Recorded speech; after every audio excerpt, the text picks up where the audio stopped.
masukkan user yang ada di sini nih Bapak sekalian ya. User yang ada di sini kita masukkan. Kemudian passwordnya tetap sama 1, 2, 3, 4, 5, 6 dan jangan lupa password kalau kita pelupa. Kemudian pilih sistem paket, pilih usernya adalah wali kelas. Apa itu PA? PA pembimbing akademik di sekolah dengan sistem SKS. Kalau kita kan enggak, wali kelas. Kemudian saya login.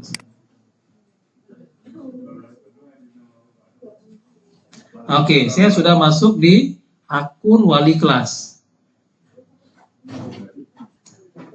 Jadi untuk input nilai ini ada submenunya, ada input kehadiran, input ekstrakurikuler, input prestasi dan catatan wali kelas. Ya, untuk kehadiran saya pikir nggak ada masalah ya, tinggal dipilih saja. Nanti ada kelasnya, pilih semesternya. Nah, di sini kita bisa pilih berapa hari dia izin, libur, alpa, dan sebagainya. Ini disediakan 60 hari maksimal, Bapak Ibu sekalian ya. Oke, kemudian untuk ekstrakurikuler, ini belum masuk kalau memang di Dapodik itu belum diatur, karena harus ditarik siswa juga di Dapodik. Kita coba cek aja apakah kelas ini sudah ada atau belum. Oke, di sini sepertinya nama siswanya sudah lengkap, cuma ya mungkin data kurikulernya, ekstrakurikulernya kita lihat, cek ada apa enggak.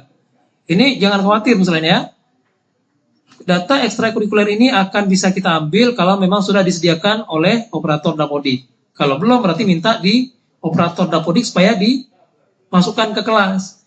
Karena ekstrakurikuler ini bisa saja dalam satu kelas anak tidak sama semua, Bapak sekalian ya. Enggak sama semua, bisa berbeda-beda kan. Maka harus dibikin kelas-kelas ekstrakurikuler. Jadi yang bisa mengisi siapa? Pembina ekstrakurikuler, kemudian bisa diisi oleh wali kelas juga. Oke, ini kenapa nggak ada? Harusnya kan ada ekstrakurikuler di sini.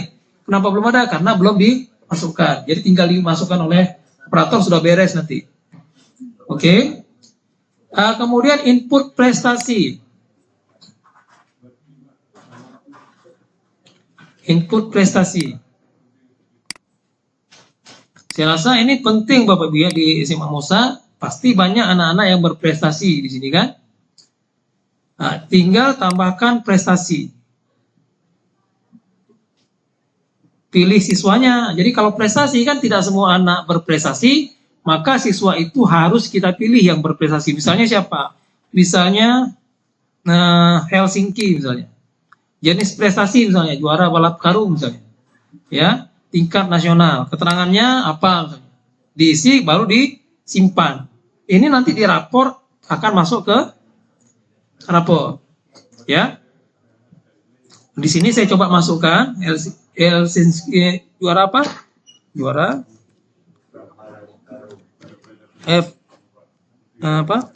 KSN ya.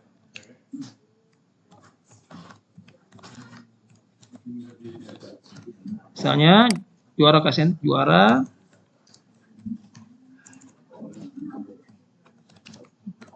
bidang kimia misalnya. Tahun 2021 misalnya. Kalau sudah tinggal disimpan. Maka nanti data ini akan tersimpan sebagai prestasinya dia, ya Bapak Ibu ya. Contohnya.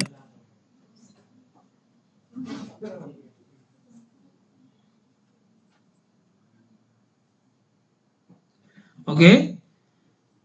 Bisa Bapak Ibu ya, jadi sederhana, tinggal pilih kelasnya, kemudian pilih semesternya, kemudian tinggal tambah siswa yang berprestasi, tambah prestasi siswa, tinggal tambah. Nanti ada menu yang kita bisa menambahkan siswanya, kemudian jenis prestasinya apa, kemudian keterangannya apa. Kalau keterangan tentu harus ditambahkan juga tahunnya. Juara ini tahun berapa, ya, supaya jelas. Kemudian catatan wali kelas. Catatan wali kelas ini sifatnya deskripsi Bapak Ibu ya. Deskripsi. Jadi semester 4 Bapak sekalian ya, minimal Bapak sekalian ya, minimal. Kalau Bapak sekalian malas membuat catatan wali kelas secara detail per siswa, maka minimal dibuatkan tingkatkan prestasimu bagi anak-anak yang harus meningkat prestasinya. Kalau anak-anak yang sudah berada pada posisi teratas, pertahankan prestasimu dan belajar lebih giat lagi misalnya. Ya. Jadi bisa umum tapi lebih spesifik akan lebih bagus. Ya. Catatan tentang apa yang menjadi kelebihan dia.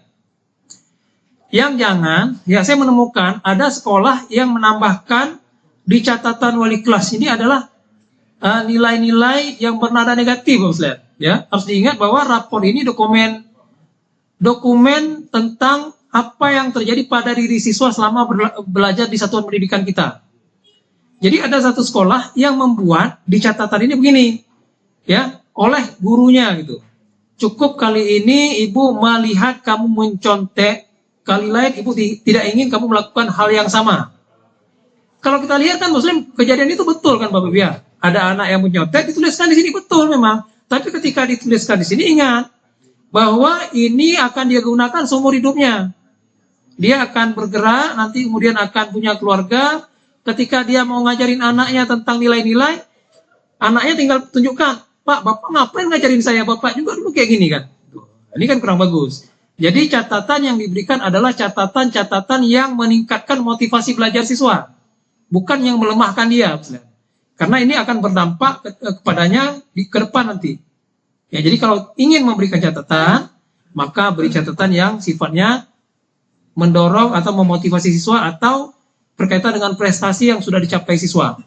Oke. Kemudian proses deskripsi sikap. Ini yang saya bilang tadi, bahwa wali kelas itu punya hak yang tidak dimiliki oleh guru lain di sekolah. Apa? Nah, misalnya gini nih, berdasarkan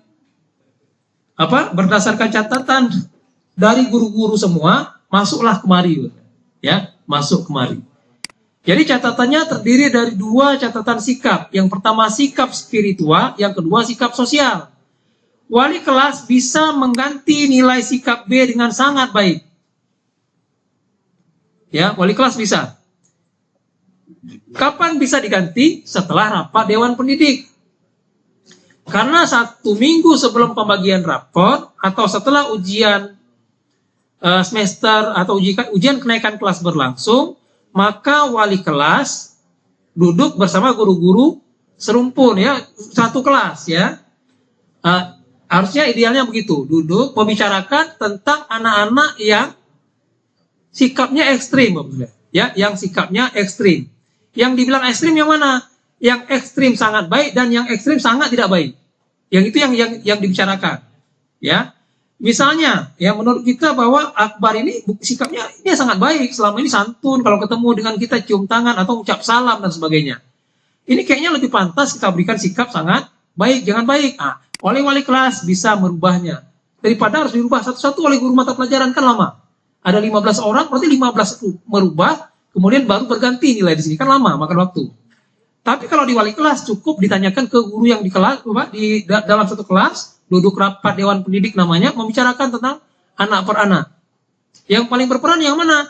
Semua guru berperan, tapi yang paling berperan adalah guru yang mengajar di kelas itu. Gitu. Ya. Nah, katakanlah ini kita buat sangat baik, tentu ini juga sama nih. Ya, nilai sikap spiritual baik kita harus ganti jadi sangat baik. Bisa diedit oleh wali kelas. Kemudian setelah itu oleh wali kelas tinggal menyimpan perubahan itu. Ya, hati-hati misalnya wali kelas harus memastikan tidak ada nilai C di salah satu nilai sikap siswa. Kalau ada, maka siswa itu harus dinyatakan tinggal kelas. Karena nilai sikap atau perilaku untuk sikap spiritual dan sosial minimal baik. Ya, minimal baik. Jadi nggak boleh. Jadi setelah selesai tinggal simpan. Dalam hal ini wali kelas saya sampaikan tadi harus diskusi dengan guru, ya, dengan Dewan Pendidik. Kalau memang tidak dimungkinkan, misalnya gini Bapak Ibu, ya, ada guru yang mengajar di 12 kelas. Ya. Kan tidak mungkin dia harus duduk dengan setiap kelas, ya. Tentu dia bisa menyampaikan pesan kepada wali kelas. Jadi ketika duduk beberapa orang guru di kelas itu menyatakan tentang sikap ekstrim siswa, yang mungkin yang paling baik atau yang paling kurang, yang sering kita bicarakan yang paling kurang kan Bapak Ibu ya. Yang paling baik, yang sangat baik saya kan nggak dibicarakan. Yang kurang itu dibicarakan. Jadi yang dibicarakan tidak semua siswa, mungkin Bapak Ibu sekalian ya. Jadi saya sampaikan ini penting Bapak Ibu. Ada seorang guru di sekolah saya dulu, waktu masih di SMA 1 Loksmawe, dia menganggap bahwa seorang anak ini sikapnya nggak baik. Jadi dia tidak ingin nilai sikap anak ini diluluskan. Dia nggak lulus sikapnya. Kenapa? Karena pernah pelajaran saya Pak, dia nggak masuk. Ketika saya sekolah, saya jumpa dia di mana? Saya jumpa dia satu tempat sama cewek Pak boncengan. Nah, jadi dia pegang satu itu kan. Kejadian itu dipegang mati. Artinya apa? Selamanya anak ini menurut dia tidak baik. Kenapa? Sudah pernah ketemu sama dia, ketika jam sekolah dia boncengan sama cewek di luar jam sekolah. Dia nggak masuk sekolah tuh, karena kasus itu. Jadi apapun cerita, pokoknya menurut saya dia sikapnya nggak baik. Dia bertahan, saudara. Guru itu bertahan. Pokoknya pelajaran saya dia tidak lulus dan sikapnya tidak baik. Padahal kan proses itu kan berjalan, Bapak Ibu ya. Ya, proses itu berjalan. Karena kita tidak bisa menilai seseorang hanya dari 1 kali 2 kali pertemuan. Nah, jadi ada kasus lain di sekolah saya.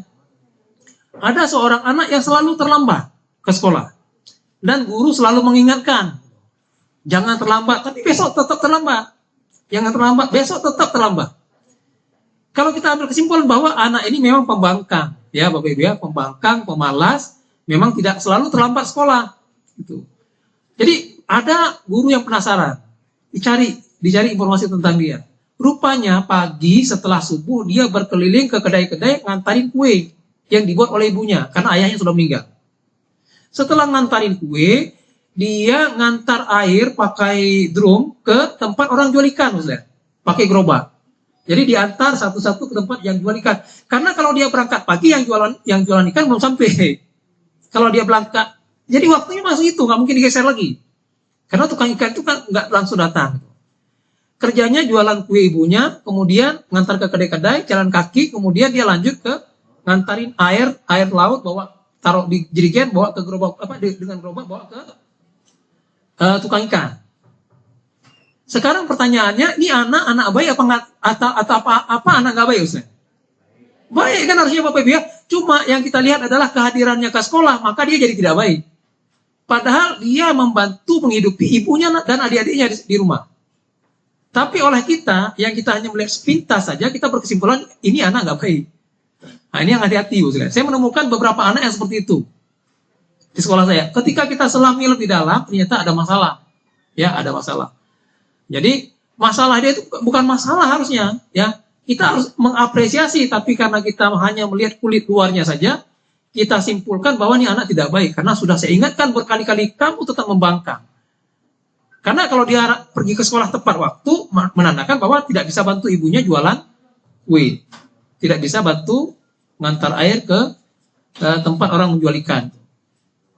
Jadi mohon Bapak ketika menilai sikap seseorang itu harus didiskusikan dengan sangat teliti Bapak Ibu ya. Ini menyangkut tentang semangat anak-anak nanti ya. Kemudian input naik kelas ya, input naik kelas. Pilih kelasnya. Ini semua anak awalnya dibuat naik kelas Bapak Ibu. Awalnya dibuat oleh di sini naik kelas. Jadi kapan anak bisa tinggal kelas? Anak tinggal kelas ketika ada rapat dewan pendidik. Jadi saya bilang di akhir itu ada rapat dewan pendidik. Rapat dewan pendidik itu membicarakan tentang apa? Anak yang naik dan tinggal kelas. Biasanya kalau di sekolah saya di SMA 1 Loksmawe dulu kita akhir semester itu rapat dengan semua guru karena nggak mungkin per kelas. Nah, kita bicarakan angkat kasus setiap kelas itu. Ya, angkat kasus setiap kelas. Kemudian kita bicarakan yang ekstrim. Ya, biasanya yang dibicarakan hanya yang ekstrim yang mungkin kita curigai bakal tinggal kelas. Nah, itu dibicarakan. Hasil pembicaraan itu nanti ditentukan dia naik atau tinggal kelas. Ini hanya muncul di semester 2. Semester 1 nggak muncul. Ya, hanya muncul di semester 2. Oke, jadi ada pertanyaan Bos ya. Apa mungkin di kurikulum 2013 anak-anak tinggal kelas? Mungkin kan Bapak Ibu ya? Di sekolah kita ada yang tinggal kelas nggak Bu? Nggak ada, semua naik kelas. Jadi kalau kita berhasil anak-anak semua naik kelas, berarti gurunya berprestasi Bapak Ibu sekalian ya. Berarti kalau gagal, berarti kalau anak-anak ada yang tinggal kelas, berarti gurunya gagal. Walaupun ada anggapan gini Bapak Ibu ya, kurikulum 2013 ini semua harus naik kelas kayaknya. Kenapa harus remedial terus? Ya, padahal tidak. Boleh saja tinggal kelas. Saya pernah menghadapi kasus, ya, di mana seorang anak harus tinggal kelas. Cuma ketika kita membuat anak tinggal kelas, maka semua guru punya catatan yang lengkap tentang kejadian anak, gitu. Ya, jadi pernah ada kasus siswa tinggal kelas, orang tuanya datang marah-marah, dia nggak terima anaknya tinggal kelas. Kita tunjukkan semuanya, catatannya orang tua sudah dipanggil sekian kali, anak-anak sudah diingatkan, surat perjanjian sudah dilakukan, ada SP 1, 2, 3 dan sebagainya. Ya, sudah lengkap gitu. Dan ada perjanjian bahwa kali ke depan kalau memang dia nanti melakukan hal yang melanggar aturan, maka dia akan tinggal kelas. Sudah ada perjanjian itu di SP 3. Ya. Maka si anak sah tinggal kelas. Tapi tujuannya bukan tinggal kelasnya sebenarnya. Tinggal kelas itu kan efeknya efek jera sebenarnya. Ya, tinggal kelasnya anak efek jera. Saya punya teman sebenarnya. Teman saya itu almarhum sudah. Namanya Bapak almarhum Muhammad Fadli Rasid. Ya, masih sangat muda. Beliau beberapa tahun yang lalu diangkat menjadi kepala sekolah di SMA 7 Tanjung Pinang, Kepulauan Riau. Ketika awal sekolahnya itu berdiri, beliau jadi kepala sekolah pertama di sekolah itu. Dan siswa yang mendaftar waktu itu cuma 20 orang. Ketika kenaikan kelas, dari 20 orang, 1 orang anak tinggal kelas. Kan konyol Bapak Ibu ya. Ada 20 siswa masuk ke situ, kemudian di tahun pertama seorang anak tinggal kelas. Alhasil dia dipanggil oleh kepala dinas. Ya, dipanggil kepala dinas, ditanyakan, dia bisa menjelaskan, ini anak sudah kami panggil, sudah begini dan sebagainya. Dia sampaikan semua hal-hal yang memang diperlukan, semua guru punya catatan, kepala dinas tidak bisa ngomong apa-apa. Memang dia punya catatan dan orang tuanya sudah ikhlas kalau anak ini tinggal kelas. Gitu. Ya. Menariknya, setelah kejadian hari itu masuk koran, Bapak Ibu ya. Masuk koran, tahun kedua, sekolah itu pendaftarnya 200, Bapak Ibu. Dari 20 jadi 200. Di tahun pertama itu ada anak yang ikut lomba tingkat internasional Bapak Ibu, bukan nasional, tingkat internasional. Harusnya kan kalau ada anak tinggal kelas, orang tua kan tak khawatir masukkan anak ke situ, apalagi sekolah baru dan belum muncul prestasi. Tapi karena dia prestasinya sudah internasional, nah, orang tua kan mikir, ya masa sekolah baru didirikan, prestasinya sudah internasional, kok bisa? Karena dia kebetulan kan Kepulauan Riau dekat dengan Malaysia, dekat dengan Thailand, Bapak Ibu. Jadi kalau ada lomba-lomba yang diselenggarakan oleh negara itu, dia ikut tuh. Dan anaknya lolos. Ya, anaknya lolos. Nah, saya lihat tren sekolah di Jawa, sekolah di Kepri, mereka melihat lomba bukan di Indonesia, maksudnya. Mereka melihat lomba yang ada di luar negeri. Kita belum kebuka kayaknya mata kita untuk melihat peluang untuk lomba di luar negeri. Maksudnya. Ini yang harus dirubah. Ikut lomba di luar negeri dan anaknya juara. Tahun depannya maka anak yang masuk ke situ 200 orang dan tidak muat. Gedungnya itu tahun pertama itu cuma satu ruang, ruang kepala sekolah dan TU sebelah lagi seperti ini, ruang seperti ini dibelah 2. Sebelah kelas, sebelah lagi ruang TU dan ruang guru. Ya, ruang kepala sekolah di situ juga tahun pertama. Tahun kedua berkembang. Gedungnya sudah ada beberapa. Ya, sudah nambah gedungnya. Nah, kemudian di tahun kedua karena anaknya itu banyak yang daftar, peminatnya banyak, akhirnya dibuka kelas pagi sore. Jadi ada kelas pagi, ada kelas sore, padahal sekolah baru. Tahun ketiga, pendaftar sekolah itu 1.000 orang. Jadi 20, 200, 1.000.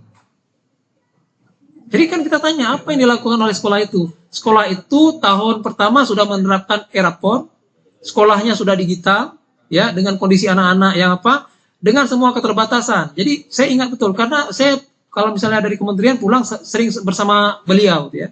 sering bersama beliau, duduk-duduk saya dengar cerita beliau karena saya tertarik dengan ide-idenya, ide-ide cemerlang dari beliau. Dengan sekolah yang cuma waktu itu hanya satu ruang dibagi dua, ya tentu tidak ada lab. Jadi ketika pengawas datang ke sekolahnya ditanya, Pak, sini ada lab, ada Pak? Di mana lab? Jadi diajak jalan sampai di satu tempat mereka berhenti. Terus dia pikir nih pengawas curiga, ini bapak ini mungkin mau mempermainkan saya. Gitu. Pak, bapak bilang tadi ada lab pas sekolah ini. Logikanya kan satu ruang, gimana labnya Bu ya? Sebelah itu kelas, sebelah lagi ruang guru dan kepala sekolah. TU juga di situ. Nah, jadi betul, dia gunakan lab alam. Jadi pengawasnya bilang, Pak, bapak bilang tadi ada lab. Di mana Pak labnya? Lab kita yang bapak injak itu lab kita Pak. Nah, dia buka lah Pak. Dia buka, ternyata di bawah itu kan tanah mereka tanah lempung. Tanah lempung warna merah, itu sangat bagus untuk membuat telur asin. Dan di sana anak-anaknya memang banyak yang memelihara bebek. Jadi itu dibawa anak-anak bawa ke sekolah diasinkan, itu jadi program sekolah, ya. Kemudian setelah asin, anak-anak bawa pulang lagi dijual di rumah, gitu, dijual ke pasar. Nah, jadi ketika itu pengawasnya kagum, jadi cepat naik sekolah itu. Cuma tahun kemarin beliau meninggal. Padahal saya janji sama beliau, Pak Fadli nanti kalau ada umur kita ke Aceh, saya undang ke Aceh. Karena kebetulan saya di Dinas Pendidikan Aceh. Saya nggak tahu apa namanya sebenarnya, tapi saya membantu dinas lah Bapak Ibu. Saya belakangan ini membantu bidang GTK, membantu bidang SMA, membantu bidang SMK, membantu bidang Tekom Bapak Ibu. Nah, jadi sekali saya diberi kesempatan, ini Pak John, Bapak bisa undang orang dari pusat, siapa yang bisa Bapak undang? Jadi saya punya kesempatan itu waktu itu. Saya undang beberapa teman dari pusat waktu itu. Ada yang dari Banten, ada yang dari Palembang. Teman-teman saya yang di kementerian bisa saya undang, saya datangkan ke Aceh karena ada kesempatan itu. Kenapa? Karena kita harus melihat luar maksudnya, harus melihat di luar gitu. Di luar itu sudah luar biasa. Sementara kita di Aceh kayaknya masih stagnan kan Bapak Ibu ya.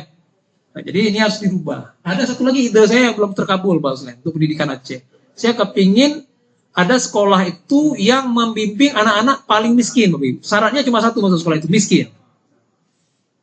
Sudah beberapa pejabat saya dengungkan, belum masuk. Ya, belum masuk. Tapi kemarin ada wacana mau dimasukkan ke SMA 16 Banda Aceh, nggak jadi.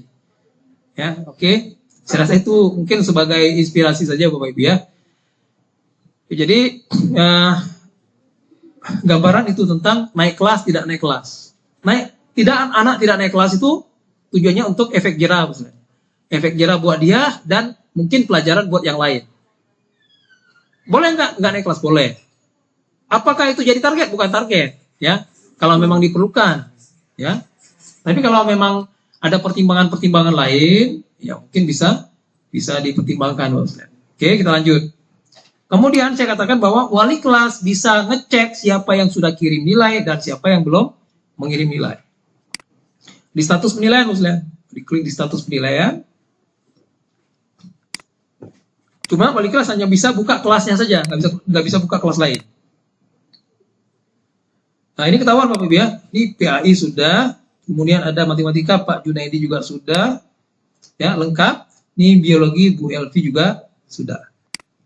Kelihatan Bapak sekalian. Jadi kalau Bapak Ibu bilang, saya udah kirim Pak, ketahuan, gitu. Jadi itu gunanya. Tugasnya bukan untuk apa Bapak Ibu menjasma. Wali kelas mungkin bisa diskusi lah dengan guru kalau memang belum apa masalahnya. Karena tidak tertutup kemungkinan Bapak Ibu di banyak sekolah itu rapor ditolak karena kemampuan IT gurunya rendah. Tapi kalau di sini kan semua guru saya lihat nggak ada masalah dengan IT. Ya, jadi harusnya memang ini sudah lama diterima kan Bapak Ibu ya. Cuma kita mungkin ini waktu yang tepat lah saat ini gitu. Harapan saya ini nggak bergeser Bapak Ibu. Ya, kalau jadi sekolah kita pakai kurikulum merdeka, maka tahun depan kita sudah ada, semester depan sudah ada rapor merdeka Bapak Ibu ya. Walaupun sampai hari ini juga belum disiapkan oleh kementerian. Yang menyiapkan rapor merdeka masih pengembang rapor ini, Pak Nyoman Pasek dari Bali. Oke. Kemudian untuk hasil pengolahan nilai.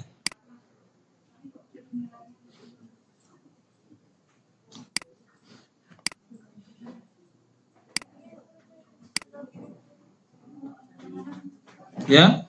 Ini catatan ya, bisa kelihatan juga di sini Bapak Presiden. tentang hasil pengolahan nilai ini ada juga di guru mata pelajaran Bapak Ibu ya. Ya, tentang ketuntasan. Catatan karakter pelaku kurang dan semua pelajaran tuntas. Ini kelihatan di sini. Ini kenapa ada yang masih kurang? Karena ya belum semua guru menyelesaikan penilaian sikap. Karena kalau kita lihat tadi kan baru beberapa guru saja ya yang sudah menyelesaikan penilaian sikap. Oke. Kemudian grafik saya rasa cuma bentuk infografis saja.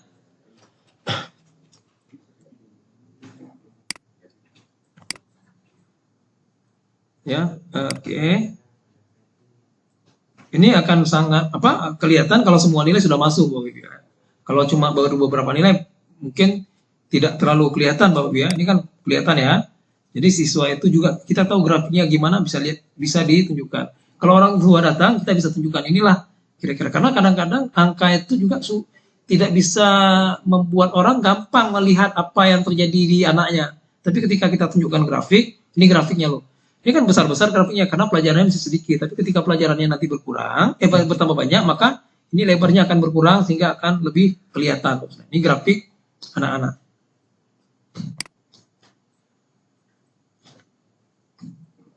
Per pelajaran Bapak Ibu ya.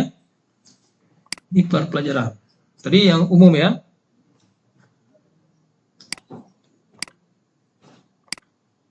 Misalnya tadi yang sudah matematika umum Pak Jun.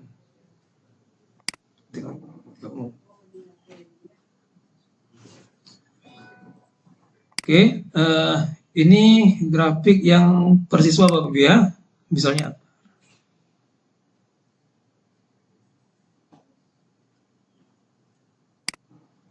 ya, jadi grafiknya masih pelajaran matematika umum saja yang kelihatan nih Bapak Ibu ya. 91 nilainya. Tapi ini juga ini penting mungkin Bapak Ibu ya, tapi bukan menjadi dasar. Ini pelajaran matematika umum juga ya. Ini secara umum berarti siswanya. Oke, sudah ya. Kita lanjut rekap kehadiran.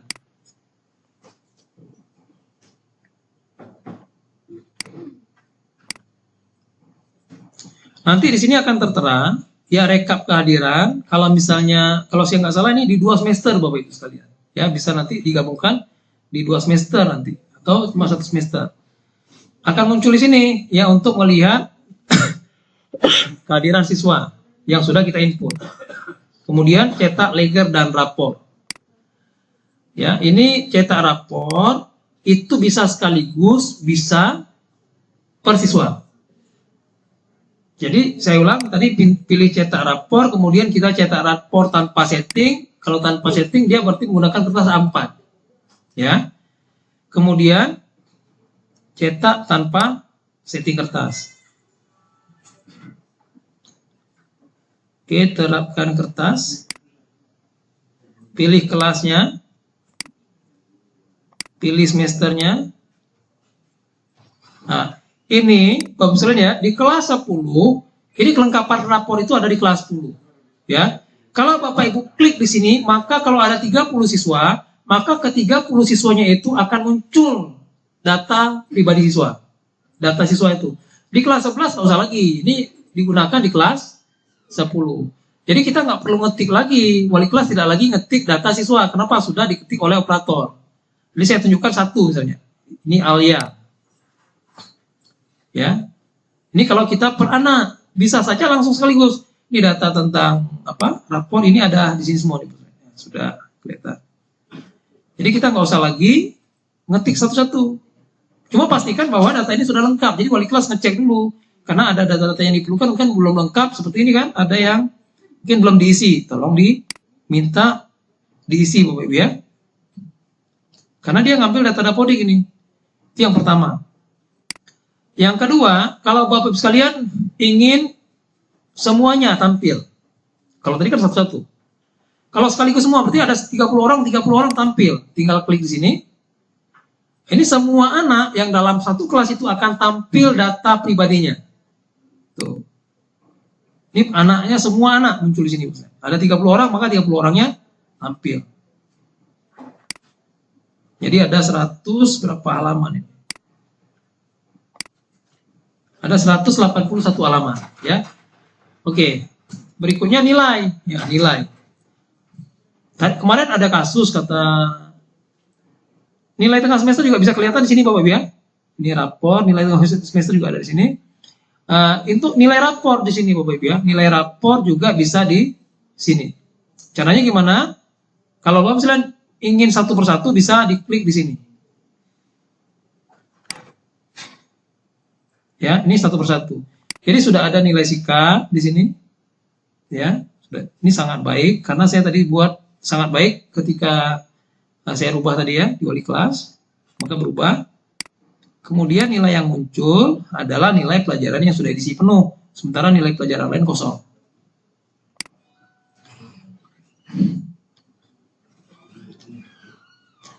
Nah, kan muncul pertanyaan, Bapak Suli ya. Itu bisa dilakukan, harusnya dilakukan kalau semua nilai sudah masuk. Saya coba cetak, lihat legar, cetak legar Bapak Ibu, cetak legar saja. Oke, IPA 2 semester 4. Kemudian saya cetak legar. Ini bisa dilakukan oleh wali kelas dan operator Bapak Ibu ya, atau admin sekolah. Ini legar yang sudah jadi. Oke Bapak Ibu ya. Nah, ini kira-kira gini nilainya yang sudah masuk, sudah. Ini ada yang sudah lengkap. Matematika umum sudah lengkap, bio sudah belum lengkap, baru Pak Jun kayaknya yang lengkap. Oke, sudah selesai Bapak Ibu ya. Kemudian kan ada di antara kita Pak maunya ada ranking misalnya Bapak Ibu ya, maunya ada ranking. Padahal memang ranking sudah lama nggak ada kan Bapak Ibu ya. Cuma dalam prakteknya kita kayaknya tetap aja maunya ada ranking kan gitu. Gimana caranya? Ini saya tutup dulu nih Bapak Ibu ya, atau saya copy aja nih.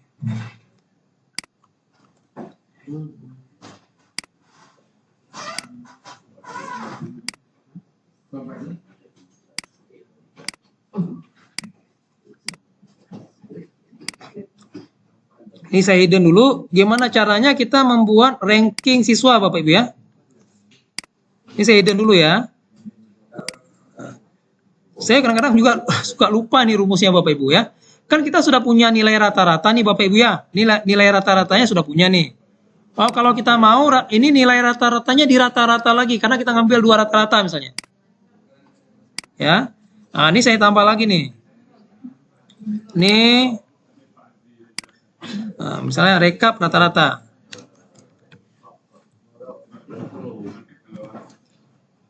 Ya. Ini saya sama dengan, ini saya sum Bapak Ibu ya. Summary. Saya jumlahkan. Kok nggak mau kan Bapak Ibu ya? Nah, dijumlahkan kenapa nggak mau? Karena kalkulator saya, laptop saya itu laptop orang Indonesia. Sementara ini nilainya nilai orang Inggris kan Bapak Ibu ya. Jadi gimana caranya kalau kejadian gini nih? Nah, tinggal di blok aja Bosnya. Kalau terjadi 0 begitu berarti menandakan rumus tidak berfungsi karena nilai yang ditemukan nilai dengan sistem Inggris Bapak Ibu ya, atau Amerika. Oke, di format kolom, kemudian oke, saya kadang-kadang juga suka lupa nih sebenarnya.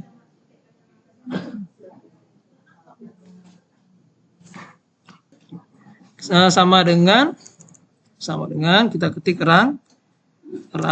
ranking ya. Kemudian numbernya kita klik di sini Bapak ya.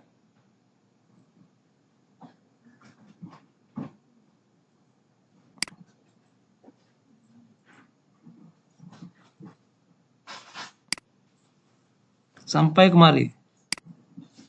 Kita coba cek dulu Bapak Ibu ya, ranking.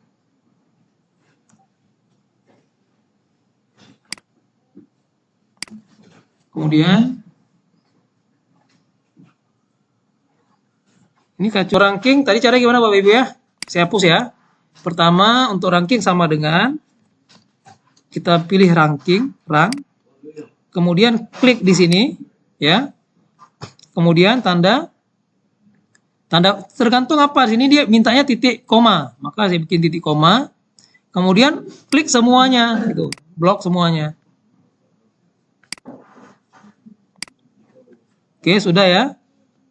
Kalau sudah, saya akan enter. Nah, sudah dapat, kita coba cek dulu nih.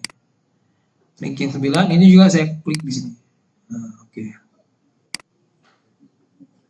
Ranking 1 yang nilainya 188, ini ranking 1.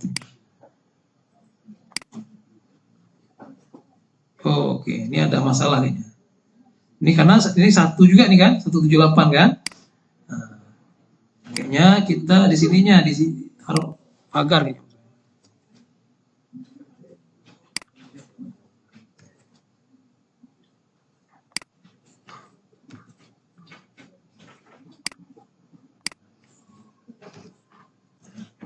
Oke, coba lagi.